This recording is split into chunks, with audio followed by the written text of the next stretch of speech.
Técnicas para solucionar la excesiva producción de agua. Soluciones químicas.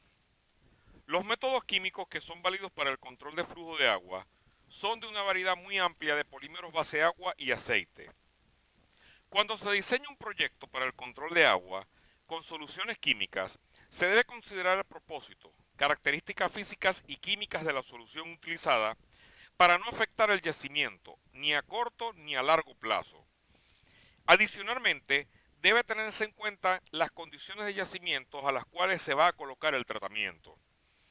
Para aceptar un tratamiento como válido para cualquier situación, deben hacerse pruebas de laboratorio a escala, considerando las condiciones de presión, temperatura, composición de los fluidos, así como también características litológicas y tiempo para colocarlo.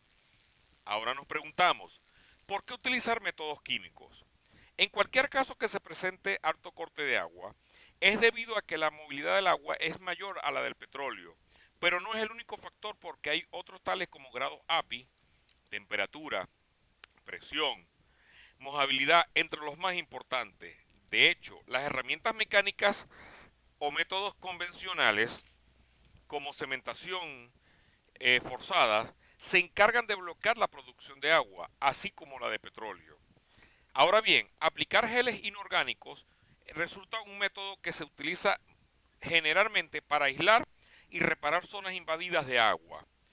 Varios tipos de sistemas de geles han sido estudiados y utilizados con cierto grado de éxito para controlar la producción de este fluido indeseado, teniendo en cuenta que considerando que estos en su mayoría presentan un carácter selectivo, activándose en presencia de agua.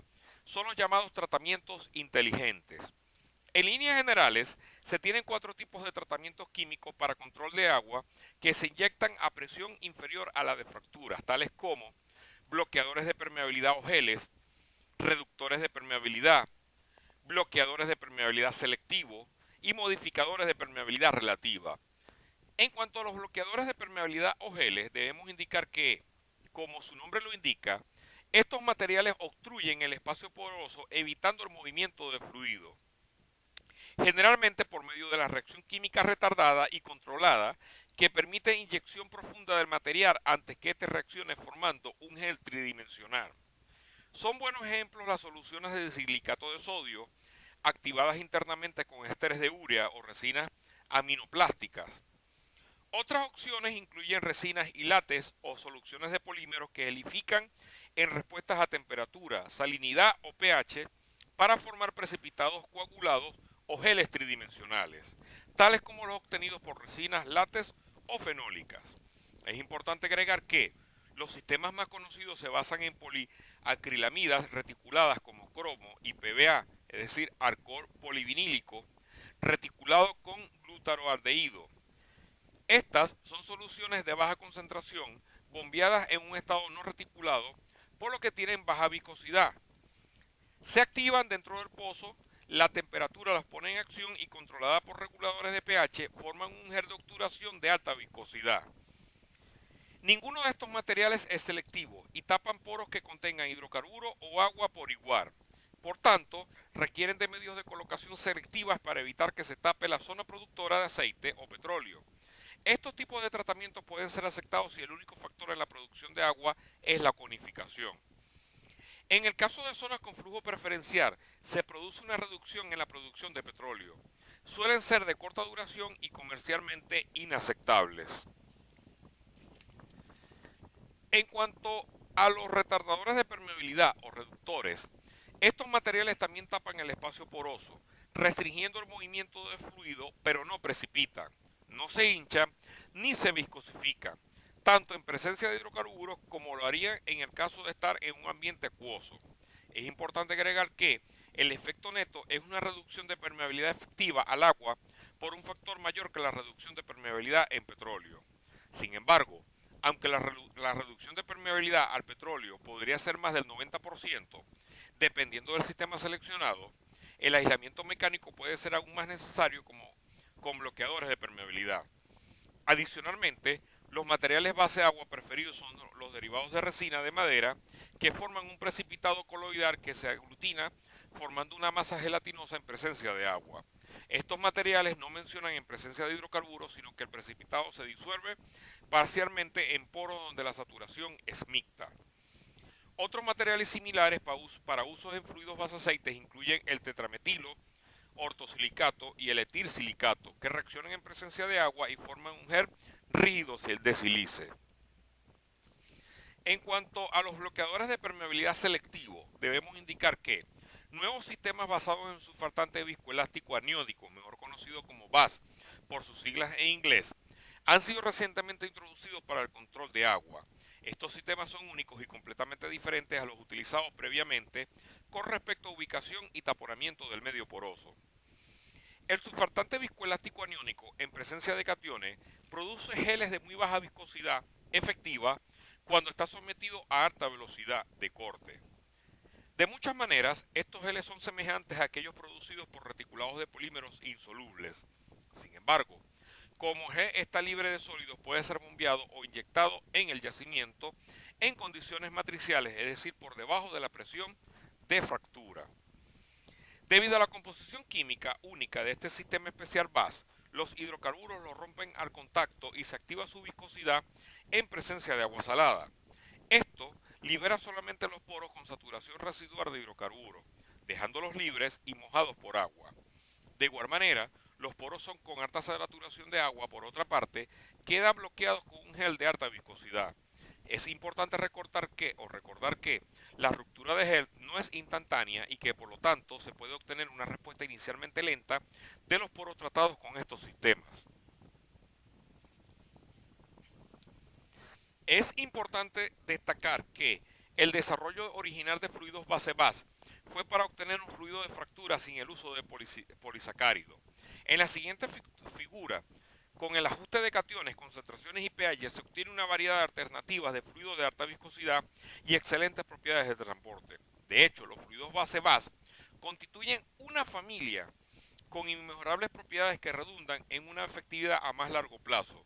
Ausencia de sólidos tras la ruptura, mojados por aguas, mecanismos únicos de ruptura, alto contenido de sales para su compatibilidad con rocas hidrofílicas, entre otros. Ahora bien, los primeros tratamientos con fluidos de fractura base-base dieron como resultado una notable reducción en el corte de agua, aun cuando el fluido no fue diseñado especialmente para ese efecto. En cuanto a los modificadores de permeabilidad relativa, también conocidos como RPM, son sistemas de polímeros hidrofílicos solubles en agua que cuando se hidratan producen largas cadenas de polímeros que ocuparán en la roca el espacio poroso debido a que son altamente hidrofílicos, atraen agua y repelen aceite, y como resultado representan una fuerza de resistencia al flujo de agua en los poros con un mínimo efecto sobre el flujo de petróleo. Como consecuencia, reduce la permeabilidad efectiva al agua, mientras que la relativa o efectiva al petróleo es poco alterada e inclusive tiende a incrementarse. Los primeros polímeros utilizados con este fin fueron poliacriminas de alto peso molecular y más recientemente los escleroglucanos. Sin embargo, las limitaciones de temperatura, sensibilidad al corte y poca tolerancia a los iones de calcio y magnesio disminuyen su efectividad, ya que son removidos rápidamente por la producción de fluidos del yacimiento.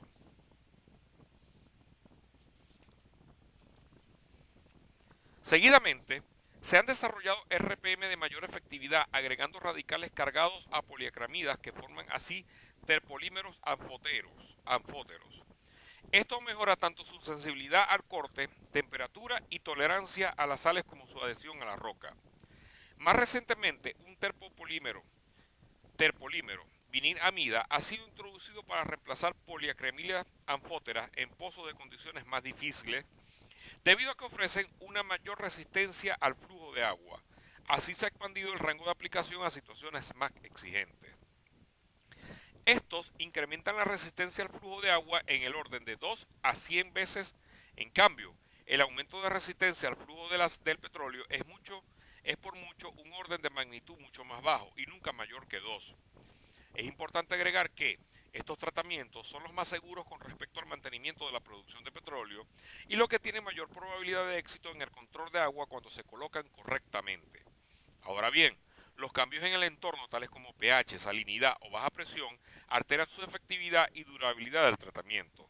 En otros términos, cualquier intervención al pozo luego del tratamiento probablemente destruya parcial o completamente sus propiedades para controlar este fluido indeseado. Este no es un tratamiento que tenga efectos permanentes, pues al cabo de algunos meses, después de buenos resultados, se pueden tener condiciones de producción iguales a las iniciales antes del tratamiento.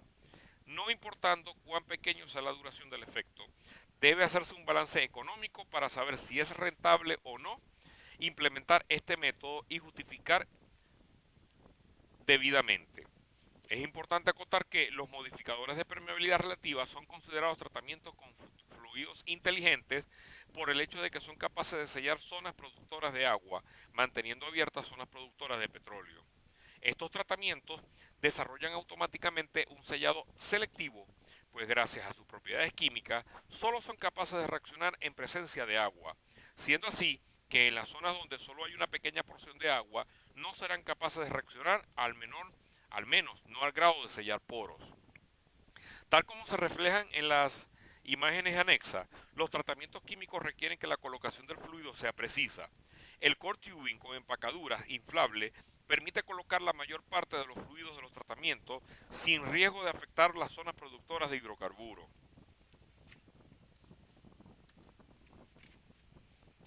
De hecho, la doble inyección con tubería flexible es un proceso que consiste en bombear un fluido protector a lo largo del espacio anular entre la tubería flexible y revestidor hasta la zona productora de hidrocarburos y bombear el fluido de tratamiento a través de la tubería flexible hasta la zona que desea ser aislada o sellada. A continuación mostramos otras alternativas como estranguladores de fondo, tal como se observa en la imagen, en la cual se coloca un equipo especial denominado, valga la redundancia, estrangulador de fondo, en el cual regula la producción de agua. También se puede aislar un intervalo de fondo a través de un tapón de arena. Retomando lo que tiene que ver con los geles, al momento de realizar el procedimiento operativo debemos preguntarnos lo siguiente: ¿qué técnica de colocación vamos a utilizar? ¿Qué cantidad de volumen vamos a desplazar? ¿Y cómo efectuar el tratamiento en el pozo? A continuación tenemos algunos métodos de colocación del tratamiento, tal como observamos en el siguiente recuadro.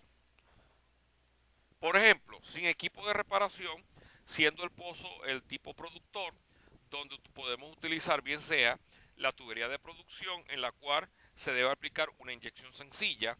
Ahora bien, si empleamos core tubing podemos inyectar de manera sencilla o dual.